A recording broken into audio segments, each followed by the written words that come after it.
Assalamualaikum warahmatullahi wabarakatuh. Perkenalkan, nama saya Nurul Kurnia Thoyiba dengan NIM 30101800137 dari SGD 15 modul reproduksi. Di sini saya akan menjelaskan tentang materi LBM 1 dan 2 khususnya uterus dan diameter kepala bayi. Yang pertama saya akan menjelaskan tentang uterus. Uterus merupakan suatu organ muskular yang berbentuk piriformis atau seperti buah pir. Letaknya di pelvis minor jika seorang wanita tidak hamil, dan merupakan tempat implantasi dari blastokista setelah terjadi pembuahan. Letaknya lebih dekstroposisi atau sedikit miring ke kanan karena adanya tekanan dari rektum. Secara umum uterus dibagi menjadi 4, yaitu ada fundus uteri, dan ada corpus uteri, dan ada isthmus uteri dan cervix uteri. Untuk fundus uteri merupakan bagian atas dari rahim. Bagian ini yang akan digunakan patokan untuk menentukan usia kehamilan karena bisa membesar seiring dengan perkembangan bayi. Kemudian yang kedua ada corpus uteri, merupakan bagian yang terletak di antara fundus uteri dan isthmus uteri.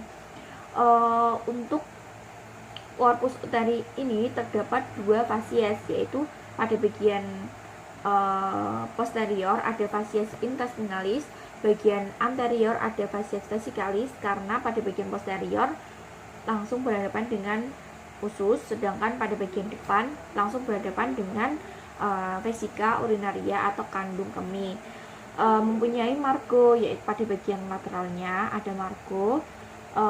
Kemudian di bagian dalamnya terdapat suatu ruangan yang disebut dengan cavitas uteri. Selanjutnya yang ketiga ada isthmus uteri. Isthmus uteri bagian yang menyempit pada bagian uterus dan berbentuk seperti, kalau dari luar seperti ada tandanya berlapis-lapis seperti itu.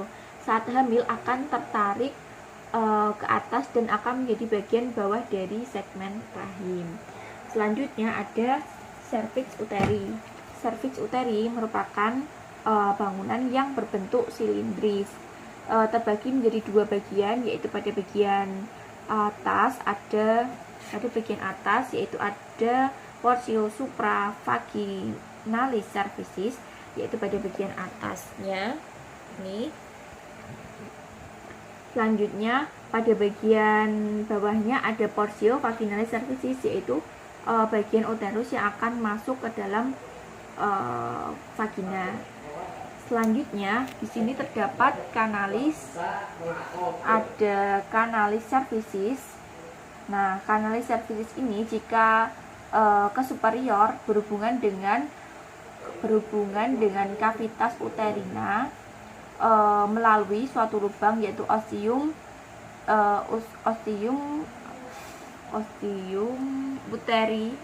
uteri interna. Sedangkan jika ke bagian inferior akan berhubungan dengan vagina yang disebut dengan melalui ostium uteri externa atau OUE. Nah, pada dinding dari kanalis cervicis ini akan berbenjol-benjol atau tidak rata karena di situ terdapat plika palmata. Sebagian besar dari permukaan uterus akan ditutupi oleh suatu peritoneum. Nah, akan ditutupi suatu peritoneum. Pada bagian fasies vesikalis akan dari fasies vesikalis itu akan melanjut untuk melapisi dari vesika urinaria. dan terbentuk suatu ruangan di situ yang dinamakan extravasio vesico uterina. Sedangkan pada bagian belakang, pada bagian yaitu pada vasies intestinalis akan melanjut ke bawah untuk melapisi portio supravaginalis, kemudian ada fornix posterior vagina dan sampai ke rektum, akan membentuk suatu kafum, suatu ruangan yang disebut dengan extravasio rectouterina atau kafum Douglas atau cul-de-sac. Sedangkan untuk peritoneum yang bagian lateralnya akan melanjut membentuk ligamentum latum atau broad ligamentum atau plica lata akan plica lata ya. Selanjutnya corpus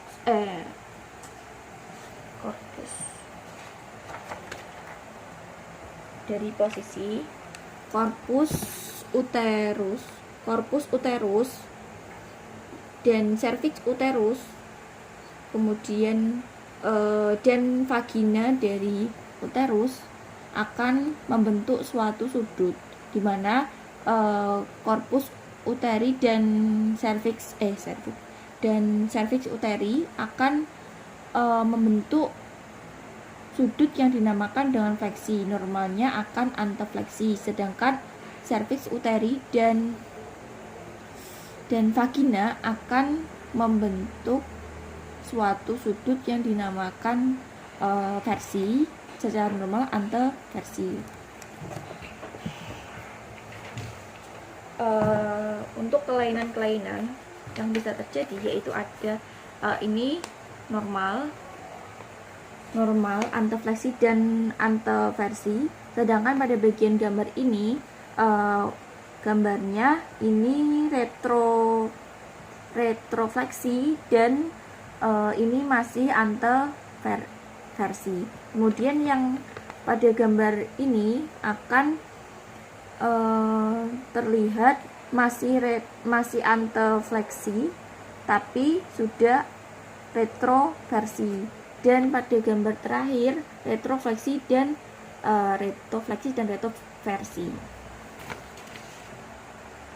Untuk fiksasi dari uterus terdiri dari beberapa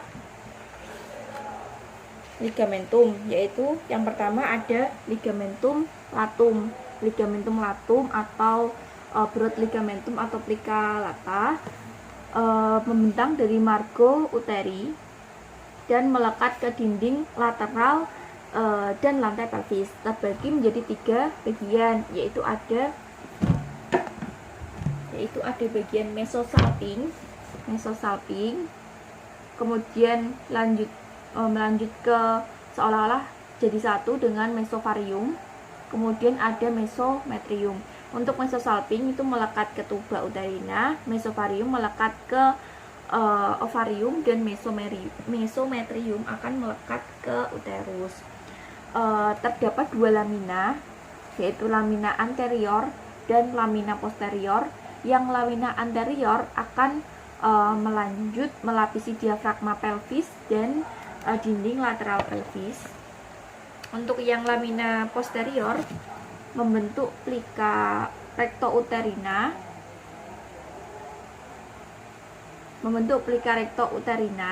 dari pars posterior fornix vagina ke rektum dan melanjut sebagai peritoneum yang melapisi rektum. Di antara 2 lamina ini terdapat beberapa bangunan, yaitu ada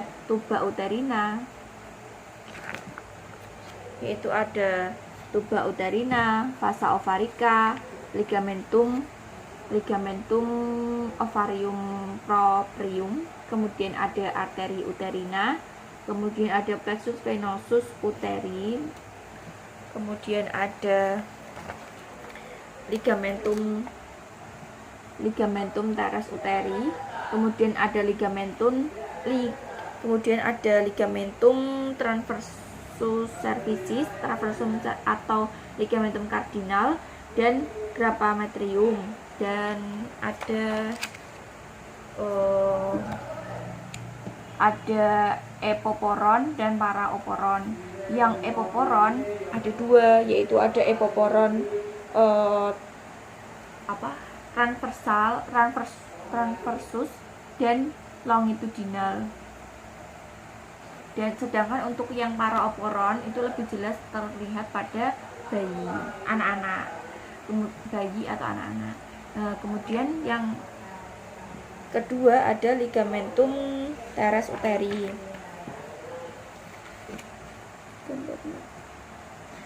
Ligamentum teres uteri dari cornu uteri di antero inferior, tempat masuknya dari tuba fallopi ke uterus, kemudian lanjut di antara ligamentum latum dan menyilang di anterior pasa iliaca externa dan masuk ke canalis inguinalis dan berakhir ke labium maius pudendi. Selanjutnya yang ketiga ada ligamentum transversus cervicis atau ligamentum cardinal. Ligamentum cardinal ini dari sisi samping porsio supravaginalis, cervicis dan pars lateral fornix vagina yang akan melekat ke dinding lateral pelvis. Selanjutnya ada ligamentum sacrouterina. Ligamentum sacrouterina ini dari sisi samping cervix uteri, yang akan berjalan ke samping rektum, kemudian melekat ke os sacrum pada linea mediana.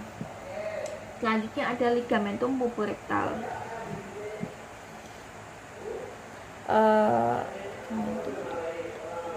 Ligamentum puborektal yaitu dari depan cervix uteri akan membelah dan lewat di samping uretra lalu melekat ke permukaan belakang os pubis. Selanjutnya ada juga parametrium dan corpus perineal, diafragma pelvis dan otot-otot dari perineum. Untuk perdarahan dari uterus didarahi oleh arteri uterina yang merupakan cabang dari arteri iliaca externa dengan rami helicini. Kemudian selanjutnya saya akan menjelaskan tentang ukuran diameter kepala bayi. Yang pertama yaitu suboccipitobregmatis, yaitu dari occipital ke bregma. Normalnya akan berukuran kurang lebih 9,5 cm. Untuk ukuran diameter occipitofrontalis, yaitu dari os occipital menuju ke os frontal, normalnya akan berukuran kurang lebih 11,75 cm. Selanjutnya ada dari occipitomentalis, yaitu dari os occipital menuju ke simfisis mental. Nah, ukuran normalnya kurang lebih yaitu ada 13,5 cm, 13,5 cm kurang lebihnya. Kemudian ada submento ke bregma. Ini normalnya berukuran kurang lebih 9,5 cm. Sedangkan untuk yang bitemporal akan kurang lebih berukuran 9,5 cm. Untuk yang biparietal juga sama. ukurannya, yaitu kurang lebih 9,5 cm untuk yang biparietal, sedangkan untuk yang bitemporal berukuran 8 cm karena lebih sempit. Alhamdulillahirrahmanirrahim. Semoga bermanfaat dan terima kasih. Sekian penjelasan dari saya. Wassalamualaikum warahmatullahi wabarakatuh.